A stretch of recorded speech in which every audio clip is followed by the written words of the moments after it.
Hello and welcome to the Federal. Already reeling from a huge unpopularity at home, former Sri Lankan presidents Mahinda and Gotabaya Rajapaksa's both brothers have now been struck hard with Canada imposing sanctions against them in connections with widespread human rights abuses against Tamils during the closing stages of the war that ended the 2009 ethnic conflict. The two became folk heroes in Sri Lanka among the Sinhalese community for defeating the Liberation Tigers of Tamil Eelam, which is the LTTE, that put an end to the decades long separatist Tamil movement in the island nation close to the southern coast of India. But the stigma of human rights abuses and war crimes marred Colombo's victory.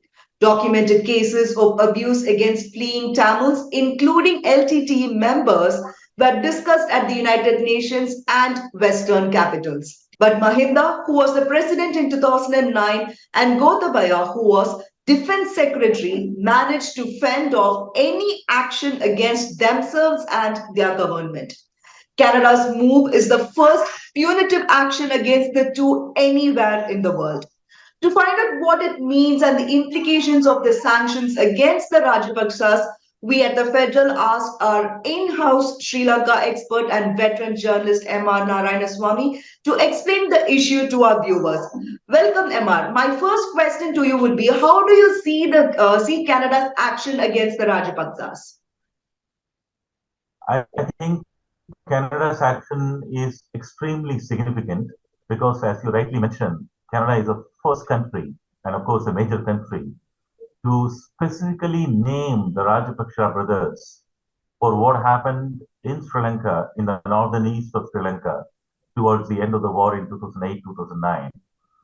And it's a big blow to them because, had this happened, let's say, 1 year back, they would have brazened it out because they were in power at that time, and they could have put out a spin saying that they are Sinhalese Buddhist nationalist heroes and that they are being punished for saving Sri Lanka from terrorism by a Western country. But right now, the Rajapakshas are in the dump.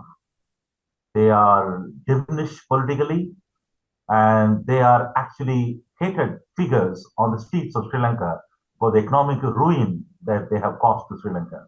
So, in many ways, including personally for the Rajapakshas, this is a huge blow, and from a larger perspective, a very significant development. So, Amar, what impact will this have on Sri Lanka's internal politics? Yes, that could be two impact, or probably I would say one impact has already taken place. One, of course, is that the Rajapakshas will try to defend themselves. Their party has already gone on record and said that this is a very unfair decision. And both the party and the government, which incidentally is dependent on the Rajapakshas party SLPP for survival, they have gone to the extent of saying that the Canadian move may affect the internal reconciliation process with the Tamils that is now going on. Incidentally, talks have been going on between the Tamils, political leaders, and the President Ranil Wickremesinghe, but they stopped day before yesterday, and there is no further sign as to when they will resume. So, will this sanction by Canada actually satisfy Sri Lankan Tamil diaspora, which has been demanding action against the Rajapaksas for the last 13 years? I don't think this action per se is going to satisfy, if to use your own words, anyone, including the Tamil diaspora. Basically, the Tamils who are victims of that war in a very unfair manner, they want justice. And for that, they want punitive action to be taken against people who they feel are responsible for what happened in the battlefield, particularly the victims, the civilians. Certainly, this is a first step and a very significant step, as I said, and it could have a cascading effect in the rest of the Western countries. If that happens, it will be a very big thing. As of now, it is significant, but it is one step. Does Canada's move send a message to other governments to respect human rights when dealing with an internal conflict or even during wartime for that matter? Yes, I would qualify this with something else, which I'll which I'll come to it right now, right away. One, yes, the Canadian decision does send a message that you can't act brazenly in violation of basic human rights when you're dealing with an internal enemy. That's exactly the message that has gone. Because as the Canadians said, we were hoping that Sri Lanka would take action on their own against the guilty. But since nothing has happened, despite multiple promises, they had to do something.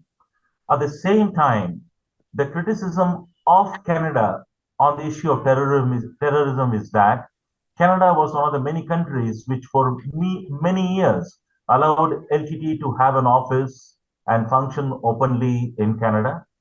And if you look at it from an Indian perspective, Canada has also played host to Khalisani terrorists, and they did not really take action against those who are based in Canada and bombed the Air India Kanishka in 1985. So it's not that Western countries, Canada included, have got a very good record on human rights, but nevertheless, from a Sri Lankan perspective, this is a very significant development. Thank you, M.R. Narayanaswamy. Viewers, for more such interesting interviews and for more such updates, please log on to thefederal.com and also visit our YouTube page. Also follow us on the social media platform. Thank you.